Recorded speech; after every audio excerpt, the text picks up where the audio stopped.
Welcome to Heal Talk Tuesdays with Liza, where transformation begins as we evoke, embrace, and evolve.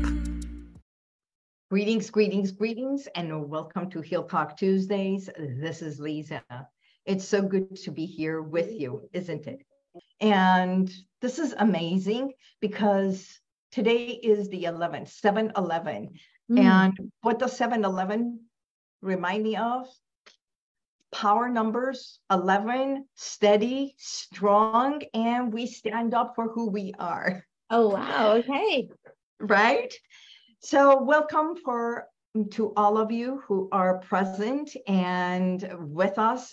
I'm Liza Boubari, and this is Real Talk with Liza. Today I have a special guest, and a special guest of mine is Yulin S. So welcome, Yulin. Thank you. Thank you so much for the opportunity to be having this conversation with you. And I just wanted to ask before we move forward, do you want to go ahead and record as well, just in case the live is not working? You're so good. Okay, record. Yeah, that way we're safe. Wonderful.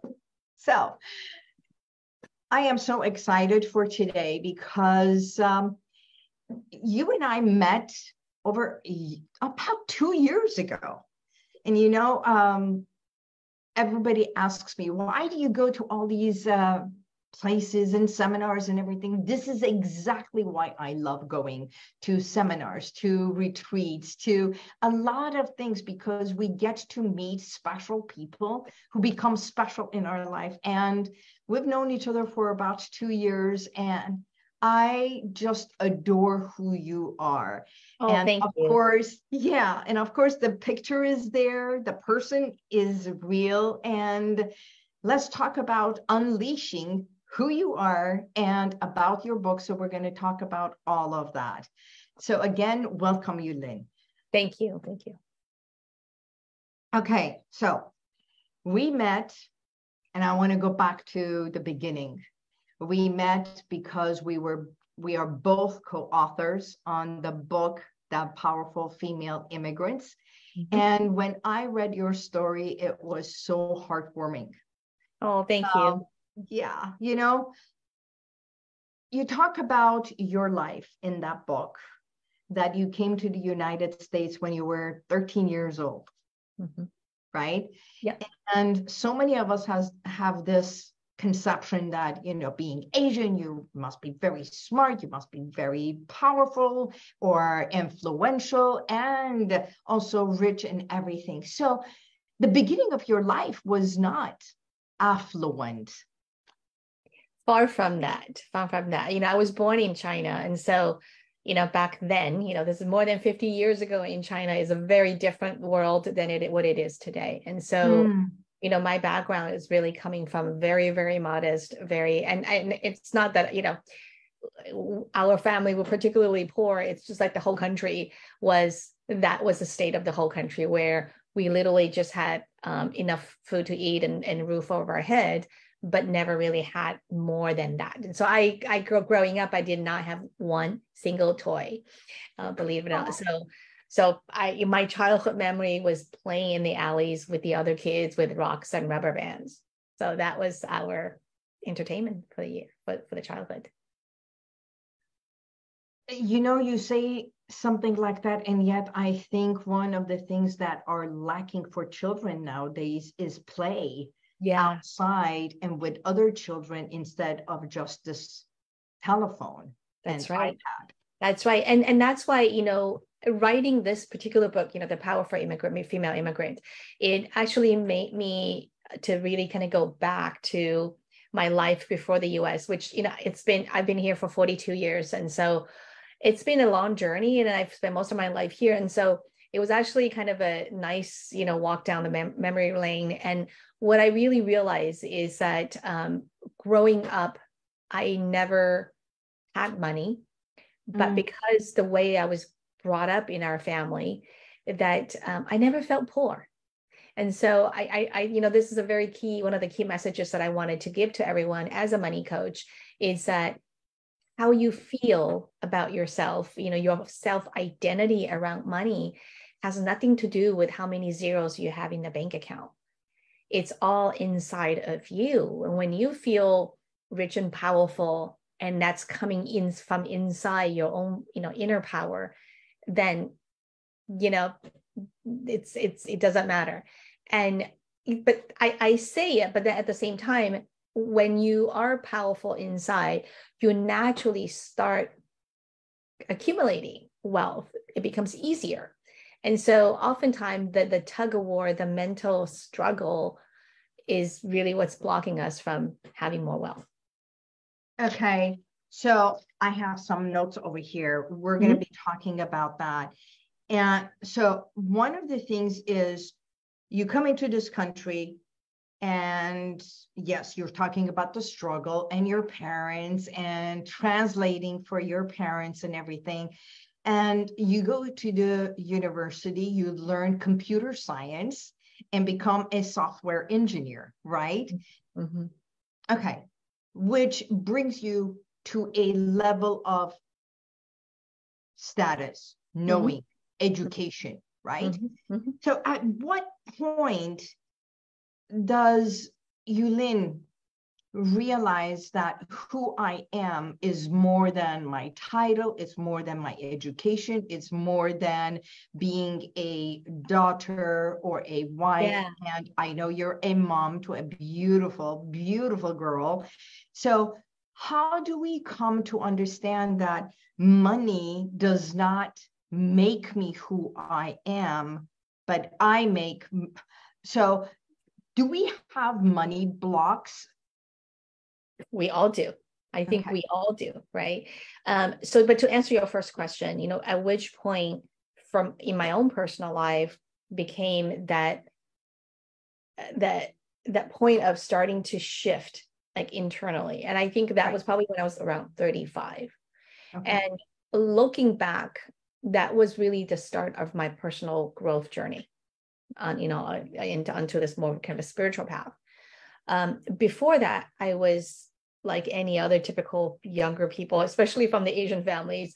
You work hard, you get good grades, and you get a good job, and And I bought my first house 2 years after I graduated from college. So I was checking, all the boxes. I was doing until the high achiever. I was an achiever until a point where.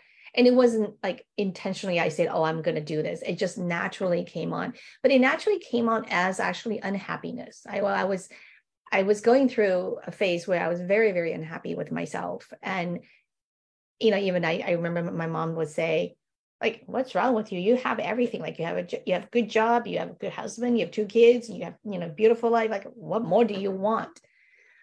But what more do I want I wasn't clear. But there was something internally that I felt unhappy. And I think that was, now looking back, it was really kind of the beginning of searching for a purpose in life. The realization that the quote unquote fulfillment as I knew it before, and those fulfillments were, filled by material stuff and hard accomplishments, to more going inward and say, what is really the meaning of life? What is the purpose of life? And what is the meaning in the things I do every day? And so that was, I would say, around 35. Okay. So one of the things you talk about, Unleashed, the book about, and most of your coaching that you do about money and everything is especially with women. Mm-hmm. To empower women with money, with finances, with wealth management, right?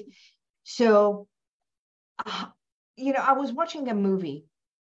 The reason I'm saying this because this couple were in an advertising company, and they had achieved partnership. And another company came and offered her the lead of marketing at a bigger company. And she felt, I can't overshadow him, which is her partner, because she loved him, and saying like, I can't leave him here and go higher. So she refused the job. And what happened was they offered it to him and he immediately said yes. Came home and said, they offered me the position. This is the best thing. And she was like, but they offered it to me first. And he says, well, what do you mean? Why didn't you take it? And she said, because I couldn't. So do we have this notion of women are more emotional? They don't believe they are worthy, they don't deserve? Or what is this thing about money and women? And yet for a man, it's like it's a given higher status and everything. They believe their status and success far more women than women do. Yeah, absolutely. I think you're right in that, you know, in my workings with many women, it's very obvious that so many women, we tend to be, we put ourselves down when we play small when it comes to money and finance. And there's multiple reasons why, right? I mean, and I think it's, you know, overall, if I had to generalize, it is a result of centuries of conditioning of, you know, women's role in a society, that, you know, our role is to take care of family, and making money, going out, doing these things are the men's role. Now, that might have been true in the past, but we all know it's no longer the case. But those conditioning has been so deep rooted for hundreds of years. It's almost like in our DNA. So it is going to take time to shift out of that. And I am seeing that shift. But then, you know, just the story, I'm listening to the story you were describing. I think even on top of that, there's another layer, which may not just be women, but it's just more human. Right. That sometimes we tend to project, we think about certain things and we project our own images, our own identities on other people and other things. So I think in this particular case, if she was more aware of her own internal kind of how she's wired to think about these things, maybe she could have, you know, before flat out just refusing it, he did get the could have position. had a conversation at least with him and say, what do you think, right? And so I think that's also something really important for people to remember, is to not necessarily project our own assumptions. Right. So is money the blocks and everything? Is it mindset?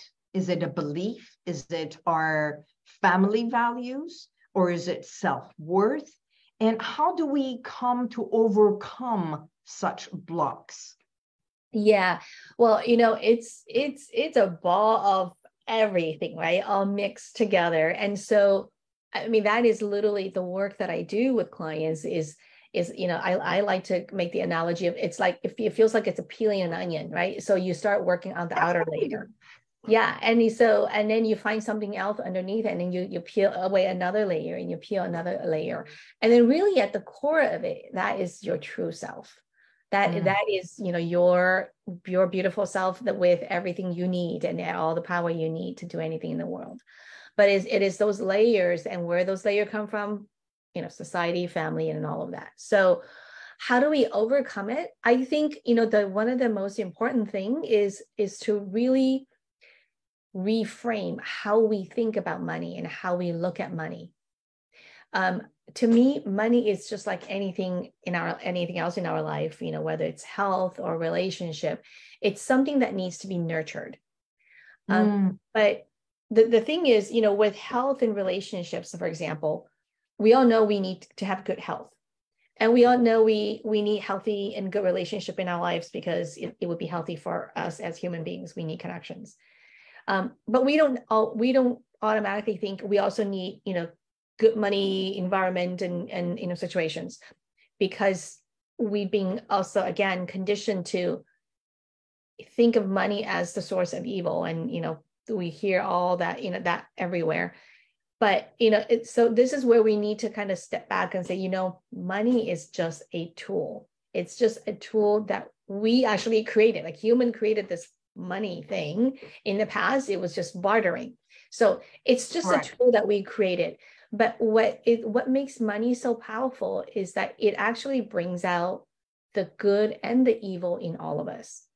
So oftentimes we hear stories and everywhere, right? So somebody, get rich and then they start to like feel like they're kind of above other people. They're living on the clouds, whatever. They start to lose their ground. And then people blame money for it. But it's like, no, that was in him. It was just money who brought it out, right? So does money define who we are, like our success? Is it measured by money or is it measured by something else? Because I think nowadays with all the media, social media, everything, people are really look at social media and they say, well, that person must be very successful. Look at the car, look at this, look at where they're going. And yet I don't believe money defines who we are, and yet it defines our success. Yeah, and then that's why, that's why I love working in this field, because money is such a multifaceted things, right? That money definitely, so I actually had a very similar conversation with another person last week. And we talked about how money comes into our own businesses, like as a entrepreneur, how we think about the work that we do. We really want to serve others. And so for some of us, sometimes we actually struggle with making enough money from the service that we want to do. So how do you reconcile those differences? And so to me, my personal opinion is that money doesn't define you, but how much money you make through your business does validate the work you do. And as one of the measure, not the measure, right? Okay. And so, because I think a lot of people, and including myself sometimes too, is like, I just want to serve people and I don't really care how much money I make, right? And that's great, coming out of our own, generosity or whatever. But in the realistic world, we all need money to live and survive. And so when you stop making enough money from your business, what happens to our psychology is that you start to doubt the value and the worthiness of your work. And then from there, then you start doubting yourself and your self-worth. So it's kind of they're all kind of interrelated. So that's why, I really think, and I think a lot of people, would not equate spirituality and money to be like in the same place. A lot of people in the spiritual world feel like that's all material stuff I don't need. And I'm like, unless you're really committed to be a monk, go living somewhere up on the mountain somewhere, you do need money to live. So let's just come down a little bit. And it's really at the intersection of your own spirituality. And I don't mean it in a religious way, but like your own knowing yourself and your own worthiness, who you are. And if you can really marriage that with your comfortable and healthy relationship with money, and without feeling the shame of making money and wanting a good life, that's where you get to flow, and where you that's where the magic happens. And the happier you are, the happier you are in your home, at work, with everybody else. So it's a positive, and it's a positive energy. Right. And also I will say money takes the blame for many, many things, right? So let's assume somebody who grew up in a family where maybe their parents were not the most supportive. And maybe you grew up with things like, who do you think you are? Or we don't have money for that. Because these are like really spend so much. Yeah, we spend too much, and stop doing that, whatever the negative talks. The negative talks, yeah, from the parents. And so, a lot of it is actually from those conditioning, right? And then it shows up in how we deal with money.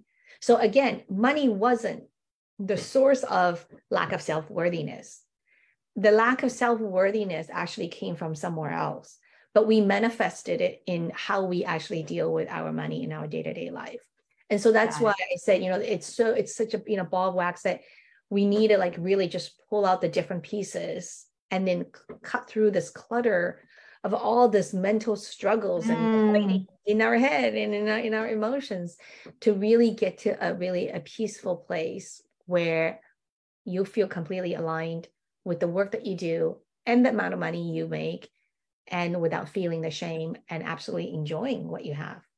So coming to self-worth and realizing that you deserve it and you are worthy of success. You are worthy of being at the top of your game, having that position. By the way, in the movie, she does get the position and he does work for her, and they do get married, and he takes care of the children more because she's doing more of the work. And yet they are very loving together. So it was a beautiful story, which is where I wanted to understand is, what is the one challenge that you have overcome? And it may not be about money, it may not be about success, but overall in your life, a challenge that you overcame, that you have come to embrace, and now you're teaching others how you're making an impact. Yeah, I think for me in my life, I've been very, very blessed that I can't think of like a big tragedy or, big thing that I had to overcome. So knock on wood. But it doesn't mean that I haven't had any challenge, small challenges. And so maybe it's also a function of how I look at these things when I come across it. So, I find that now I'm reflecting a lot more. I find that whenever something, a challenge or whatever that comes into my life, I don't make a big deal out of it. I'm just like, I take it as I go, as I take it, or I take it as I go. And just see it as part of life. Beautiful. And so mentally, I downplay the significance or the weight of the challenges, and I focus on what needs to get done in the moment. Which is a perfect segue to my next question. If you were to give few tools or techniques to all individuals here, it doesn't matter if it's a man or a woman or whatever, but for individuals listening, to our listeners, what would be few techniques and tools for them to start becoming a higher achiever, or shifting their mindset, reset their belief about deserving and accumulating more money? Yeah. So great question. And, when it comes to deserving, I want to say this. Every one of us in this world, we all deserve everything in the world that we could ever want. So it's never a question of deserving. And I know for some people, maybe they have been growing up in an environment where they're being told that they don't deserve this or that. But that is the truth. That we all deserve everything in the world. That. But at the same time, but the key is, though, we don't get to have everything at the same time. Right. So there's priorities, and that's the choices we have to make. So if I were to say, what are the specific skills or tools that each one of us we need to have, is to really sharpen your skills on making choices. Because we all deserve everything, but we all know that we're not going to get everything in the world, because we actually don't have the capacity to have everything, and we don't necessarily want everything in the world, right? So it really comes down to making strategic and intentional choices for what would move the needle for you and what's more important to you in your life. And that is part of the deeper work that I do with the clients is really understanding what really matters in their life. Okay, because I was talking to someone and she was saying, oh my God, everything is so expensive. School is expensive for the kids. The kids want everything. And it's just like credit cards piling up. And yet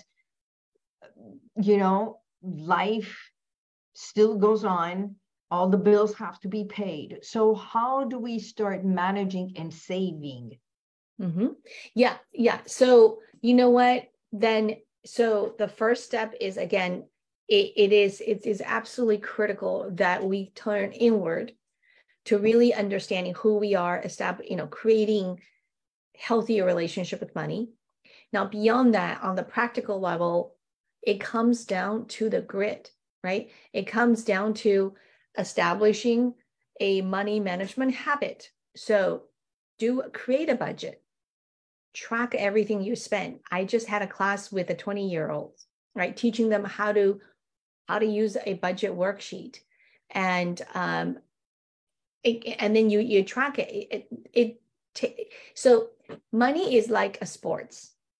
So if you look at all the good athletes in the world, of the Olympians, or the football players, they don't just become number one. They don't just get good. They practice every single day for hours and hours and hours.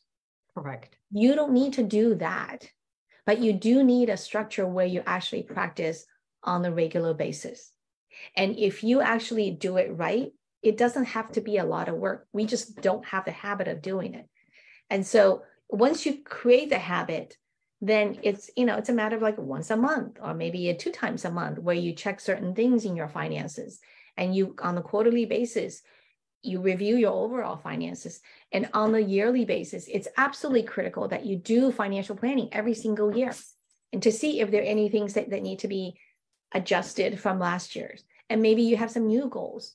So I think that the challenge for a lot of people really comes from people really live their life by the seat of their pants. I mean, when it comes to finances, they may be very focused on other things. They may be very focused on building business or pursuing a career.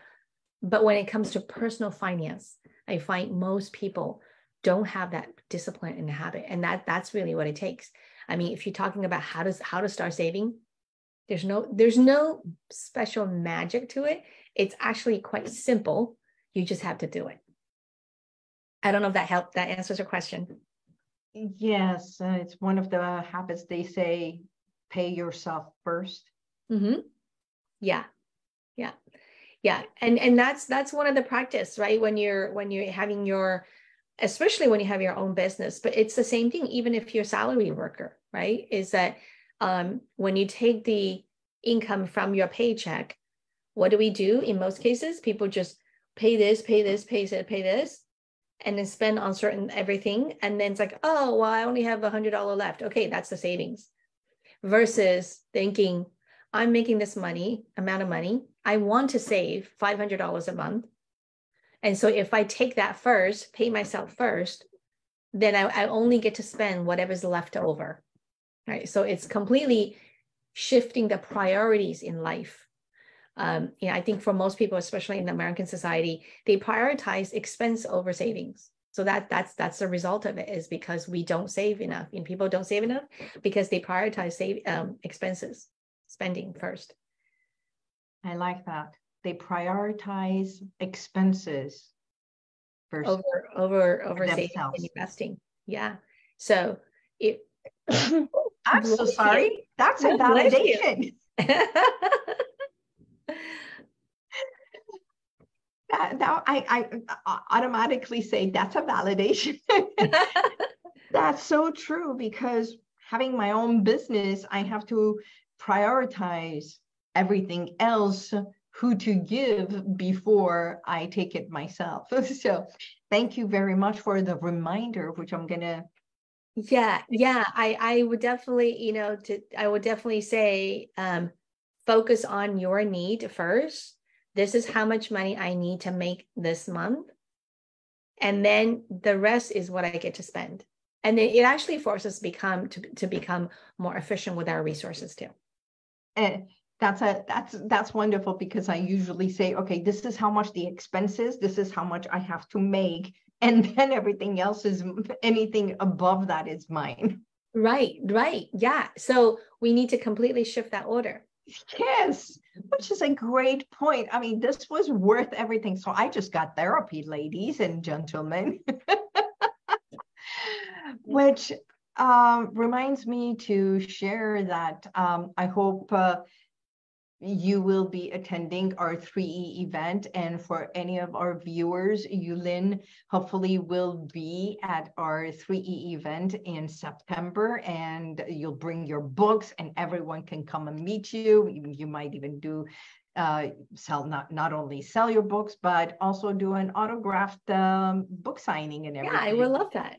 Yes. A lot of the Powerful She ladies are going to be there from our Powerful She book. We're going to be launching our book there, and some of our past book from the Powerful Female Immigrants hopefully will be there. So I look forward, and I thank you for saying yes, not only for this interview, but also being a coach, being who you are, and not only achieving as money, but achieving as the success that you say you are. And you've got an upcoming retreat in Italy. You're traveling to Paris.